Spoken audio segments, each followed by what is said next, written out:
Hai, salam Bapak Saudara yang dikasihi Tuhan. Selamat bertemu dan berjumpa kembali oleh kasih dan penyertaan daripada Tuhan. Saya senantiasa berharap Bapak Saudara semua dalam keadaan sehat, walafiat, dengan penuh rasa syukur kepada Tuhan. Pada hari ini kita akan membaca serta merenungkan firman Tuhan yang terambil dari kitab Injil Yohanes. Injil Yohanes pasalnya yang ke-15 ayat 9 hingga ayat yang ke-17. Injil Yohanes pasal 15 ayat 9 hingga ayat yang ke-17. Namun sebelum itu, mari kita satu hati di dalam doa. Kita berdoa. Bapa di dalam surga, Bapa yang kami sembah lewat anakmu Yesus Kristus, terima kasih Tuhan untuk kasih setia dan penyertaan Tuhan di dalam kehidupan kami. Kami bersyukur karena kami masih dibangunkan di pagi hari yang selalu sehat dan nyaman, dan menikmati berbagai aktivitas kami Tuhan. Pada saat ini Tuhan, kami akan bersaat teduh bersama-sama dengan Engkau. Kami mengundang Engkau ada di dalam hati dan pikiran kami, menguduskan kami, dan biarlah apa yang kami kerjakan, apa yang kami baca, apa yang kami renungkan dapat kami kerjakan, dan kami boleh menjadi berkat dimanapun kami berada, untuk hormat dan kemuliaan bagi nama Tuhan. Mengampuni salah dan dosa kami, di dalam anakmu Yesus Kristus kami telah datang dan berdoa. Amin. Bapak Saudara yang dikasihi Tuhan, pembacaan kita terambil dari kitab Injil Yohanes. Injil Yohanes pasalnya yang ke-15 ayat 9 hingga ayat yang ke-17. Di bawah perikop perintah supaya saling mengasihi. Seperti Bapa telah mengasihi aku, demikianlah juga aku telah mengasihi kamu. Tinggallah di dalam kasihku itu. Jikalau kamu menuruti perintahku, kamu akan tinggal di dalam kasihku, seperti aku menuruti perintah Bapakku dan tinggal di dalam kasihnya. Semuanya itu kukatakan kepadamu, supaya sukacitaku ada di dalam kamu, dan sukacitamu menjadi penuh. Inilah perintahku, yaitu supaya kamu saling mengasihi, seperti aku telah mengasihi kamu. Tidak ada kasih yang lebih besar daripada kasih seorang yang berikan nyawanya untuk sahabat-sahabatnya.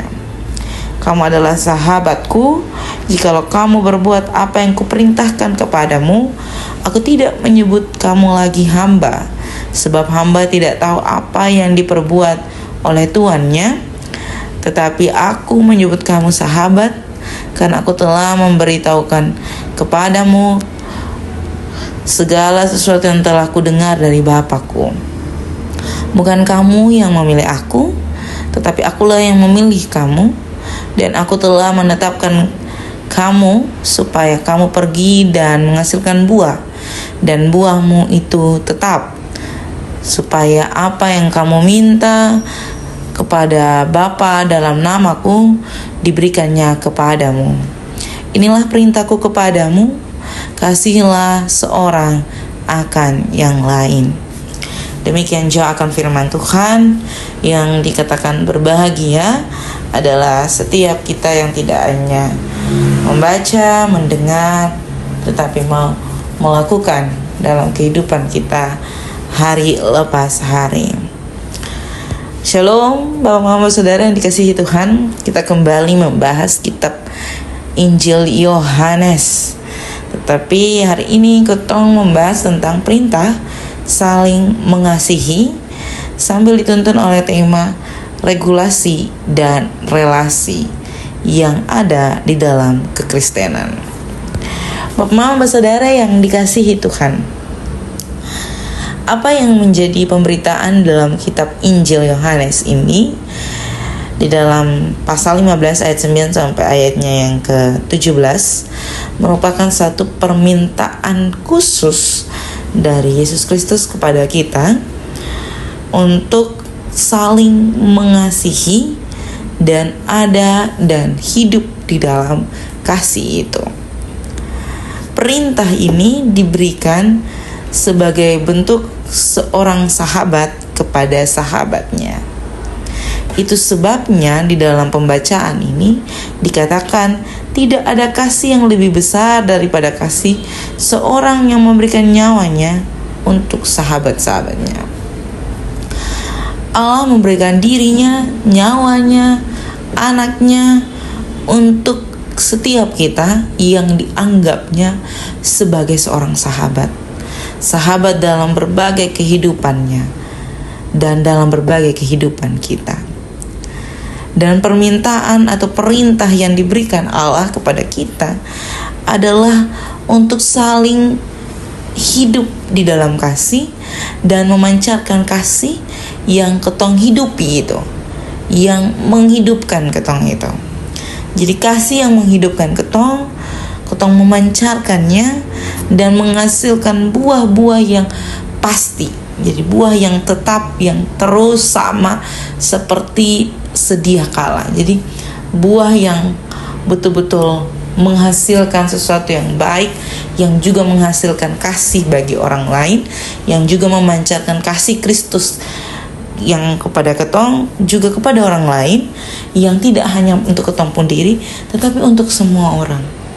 Jadi kasih atau nyawa yang Tuhan berikan dalam bentuk kasih-Nya, dalam bentuk berbagai hal yang Dia percayakan dalam ketempuh kehidupan itu bukan hanya milik ketong, tetapi milik semua orang.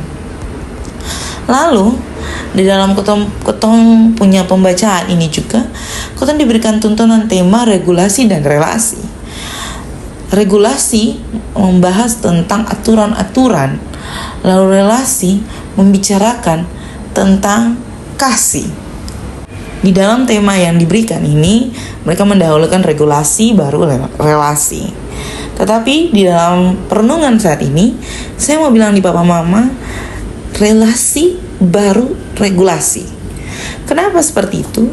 Karena setiap kita, kalau kita mempunyai relasi yang baik dengan orang-orang di sekitar kita, kita akan dengan sendirinya ada di dalam aturan-aturan yang ditetapkan, aturan-aturan yang diberikan, aturan-aturan yang diperintahkan kepada kita.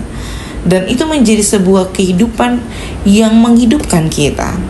Jadi relasi itu sesuatu yang sangat penting Bapak Mama, untuk ketong terikat di dalam satu regulasi yang satu, yang ketong inginkan antara satu dengan yang lain, yang membuat ketong saling bergantung antara satu dengan yang lain, atau yang membuat ketong ada dalam satu komunitas-komunitas, entah itu keluarga, pekerjaan, maupun pelayanan. Contoh kecilnya, seperti halnya di dalam sebuah keluarga,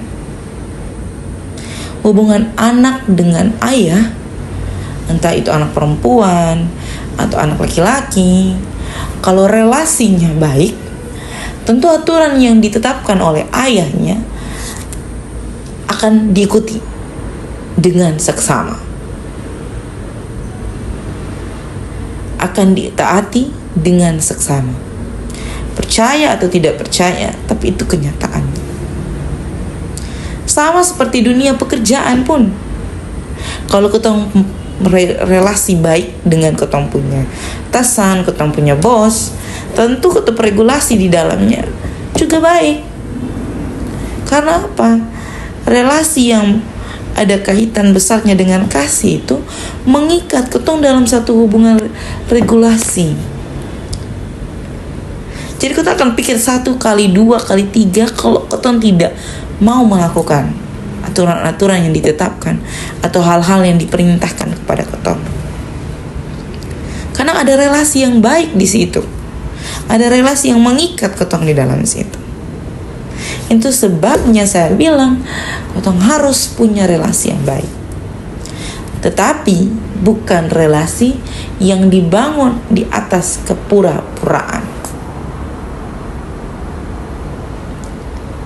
Jadi karena ketong mau baik-baik saja, ketong bangun relasi yang pura-pura. Ketong mau dinilai ketong regulasi bagus, hebat, keren, dan sebagainya. Ketong mengesampingkan ketong relasi. Tidak bisa. Keduanya berjalan beriring-iringan. Dan keduanya menolong ketong ada di dalam lingkaran persahabatan Yesus Kristus Tuhan kita. Jadi buah yang tetap itu.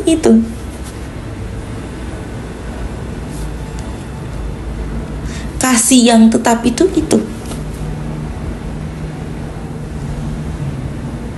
Kalau kita berusaha memperbaiki relasi kita dengan sesama, memperbaiki regulasi kita dengan sesama, tapi mengesampingkan regulasi, tapi mengesampingkan relasi, tentu menjadi sia-sia.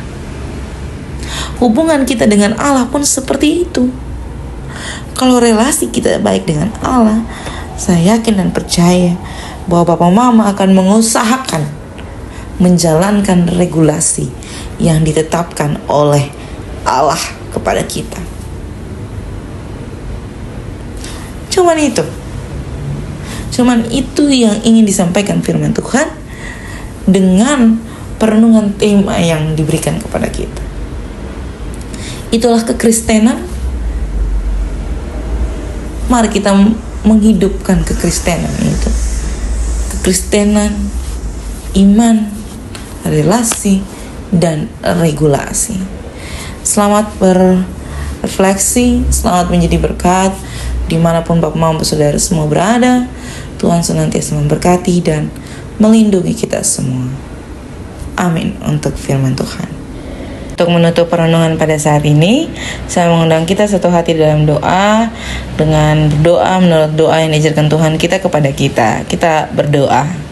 Bapa kami yang dalam surga, dikuduskanlah namamu, datanglah kerajaanmu, jadilah kehendakmu di bumi seperti di sorga.